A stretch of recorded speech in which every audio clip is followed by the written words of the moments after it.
Welcome to Mood Food with Melissa. I'm Melissa and I'm so excited to be sharing one of my favorite recipes with you. Today we're going to be making my Thai almond sauce. It's a very simple and super versatile sauce made with raw almond butter and just a few simple ingredients. As with most of my dressing and sauce recipes, the blender is going to do most of the work for us, so let's just get started adding everything in. First, we're going to start with 1 jar or 16 ounces of raw almond butter. And I like to use raw almond butter for this recipe because it has a little bit of a sweeter and creamier texture and flavor than a roasted almond butter. So I really like to get raw almond butter, but you can use whatever almond butter you have. It'll still come out good.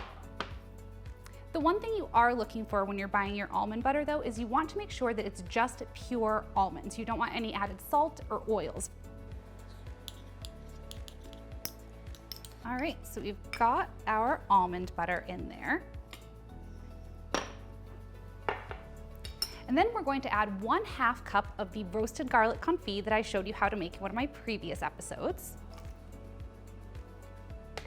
We'll also add 1/4 cup of coconut aminos.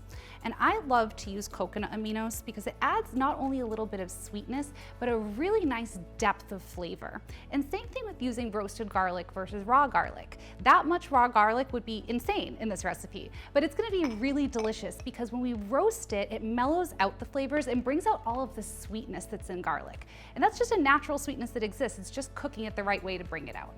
So we have our coconut aminos, our almond butter, and our roasted garlic in here, and we're going to add 1/4 cup of toasted sesame oil. And again, we're going to use the toasted sesame oil because that's going to give us a little more depth of flavor. And then we're also going to add 3/4 cups of robust maple syrup. Again, we're going with the dark maple syrup because it's going to give us a really nice depth of flavor. And when we're using things that are sweet and savory, I think it's really important to have that depth. If the sugar comes off too just sugar sweet, it's not going to taste good. So you want to have a nice deep sweetness that's going to match with the savory, the depth of your savory items. So 3/4 of robust maple syrup is going in there, along with 1/4 cup of fresh chopped ginger. And that ginger has been peeled and chopped up. You don't want to have the skin in there. You can use powdered ginger for this recipe if you don't have the fresh stuff, but I really don't think you get the same flavor from it. So I would recommend using the freeze-dried ginger that you can find sometimes in the produce section, or there's also some stores that sell powdered ginger juice. And powdered ginger juice is different than powdered ginger.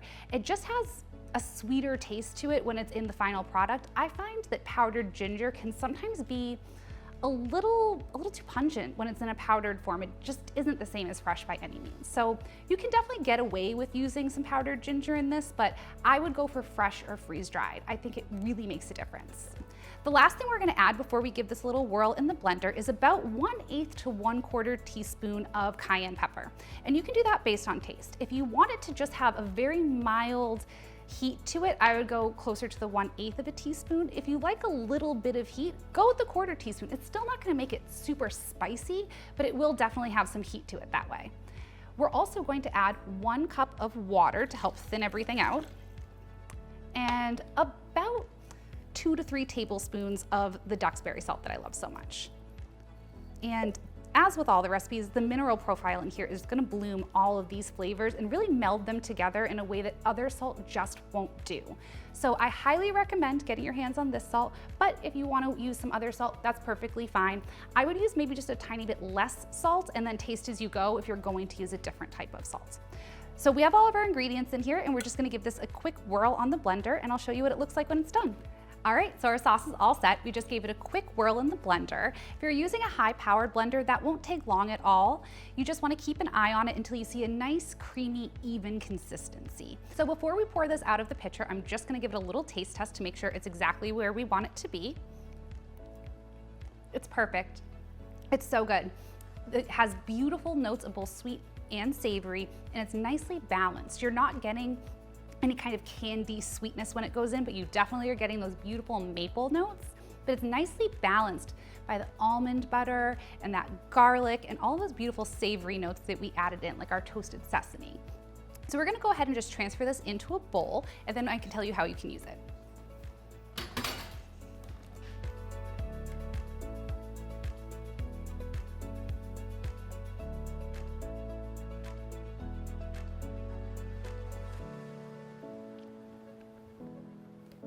Perfect.